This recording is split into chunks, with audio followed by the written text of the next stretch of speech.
Okay, guys, this is going to be seasons. This, I believe, is 3.7. And there's a little bit of misunderstanding as to why we have the seasons. Some people think, as we know, the Earth revolves around the sun, right? But we know it's a circular path, a circular orbit, but it's a little bit slightly bent. And so there's periods of time where the Earth is a little bit closer to the sun and farther away from the sun. Now, it's a very small amount, and it actually does not cause the seasons. So I'm going to repeat, it does not cause the seasons. Meaning this, some people have said, oh, well, when the Earth is closer to the sun, it would be summertime. Well, here's what it is. On January 3rd, that's when we're closest to the sun. Well, think about this. January 3rd, is it hot here? No, it's not. All right, so that tells you that it's not due to the Earth's path around the sun in terms when it gets closer or farther from the sun. Actually, it has to do with the Earth's tilt. So the Earth's tilt on its axis is what causes the seasons. Now, as we know, the Earth's axis is always tilted towards the north. So in this classroom right now, this is west, east, north, and south. So you're going to see, if you look down here, I've set up, this is going to be the path of the Earth around the sun. Okay? So this is every 3 months. Okay, now, what I want to show you is this. So the Earth is tilted at this angle. Now, in December, okay, December 21st, that's the winter solstice in the northern hemisphere. That's the first day of winter in the northern hemisphere. However, it's the first day of summer in the southern hemisphere. And here's why. So I'm going to set this here, okay, take a look at this. And as we know, this line is called the equator. Do you see how the northern hemisphere is tilted away from the sun? And since it's tilted away from the sun, all right, there's more direct rays on the southern hemisphere, and then the actual light on the northern hemisphere, it's been kind of spread out over a larger area, and the rays are not as direct, and therefore it doesn't warm as much, and it has a lower amount of time facing towards the sun. So this is December 21st. This would be the winter solstice. But take a look. I want to point out a few other things up here, Mrs. Porter. Up here, if you would look, there's a dotted line. I know it's very difficult to see, but if I turn to right here, do you see that? That is the Arctic Circle. Okay, so on December 21st, if you're up north of the Arctic Circle, the sun does not rise. It is dark for 24 hours. And in fact, there's areas north of that Arctic Circle where for 30 days, the sun never rises. Okay, now let me demonstrate and show you how this is. So this represents the sun, that represents the sun, and this is the Earth. I'm going to shut down the light, and you're going to see, of course, it's daylight. The sun is facing towards the sun. You want to pause it? Okay. Okay, so as you can see, and this is represent the winter solstice, December 21st. There's your sun. Here's the Earth. And like we said, the axis is pointed towards the north. And since this is pointed towards the north, the northern hemisphere is leaning away from the sun. So as you can see, right, this is daytime, this is nighttime. But as the Earth is spinning, the southern hemisphere down here is actually having a longer exposure time and more direct sunlight from the sun. And so it's warming up. It's summertime here.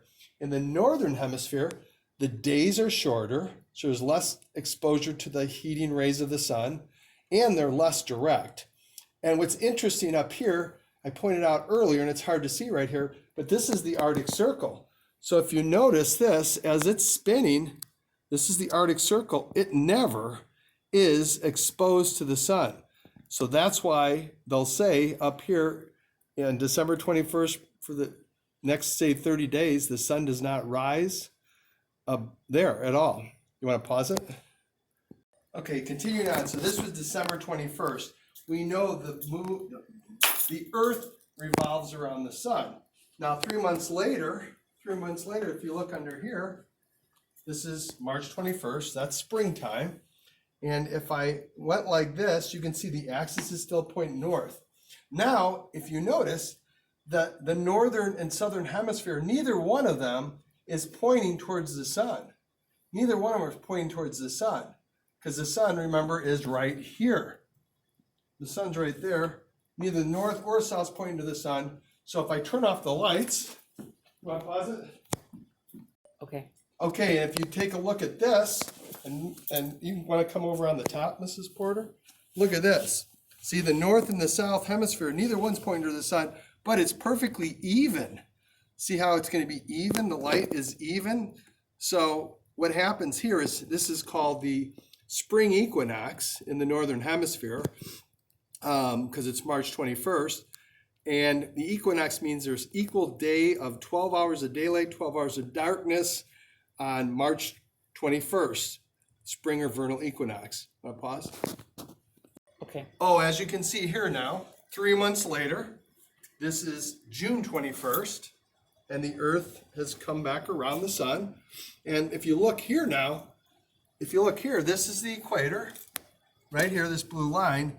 And can you notice that the northern hemisphere is tilted towards the sun? Because remember, the axis always is pointing north. So now the northern hemisphere is pointing towards the sun, and there's more direct sunlight and longer days of sunlight to heat it up, and that's why it becomes summer. Pause it. Okay. Okay, now, if you look at this is June 21st, which in the northern hemisphere is the first day of summer, the summer solstice. Take a look at this. This is the Arctic Circle again. And now, maybe you've noticed something differently than December 21st. They always are getting sunlight. So on June 21st, if you're north of the Arctic Circle, the sun rises, but it doesn't set. They have 24 hours of daylight on June 21st. And if the further north you are, they have several weeks of continual daylight. All right, so it's just the opposite. All right, pause it. Okay. Okay, so as you can see now, 3 months later, this is September 21st. The Earth has traveled another quarter of the way around the sun. The axis, the northern, it's facing towards the north still. And once again, the northern and the southern hemisphere, neither one of them are tilted towards the sun, right? Because the sun's over there. Neither one's tilted. So it's perfectly equal.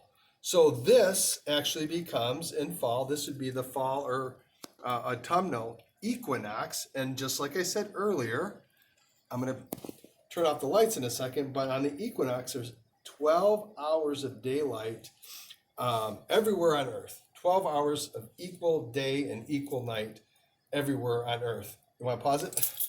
Okay. Okay, so now you can see, Mrs. Porter's going to come down right over on top of the Earth. And if you look straight down, there's your axis. You can see half daylight, the other half darkness. Neither hemisphere is pointing towards the sun, so it's perfectly equal, like I said. And we know this is the way the Earth spins. It's a counterclockwise from the northern hemisphere. And there's equal day, equal night on September 21st. And remember, it's just the opposite in the northern hemisphere. Meaning it's the same day, it's September 21st, but it's the first day of spring. All right, thank you.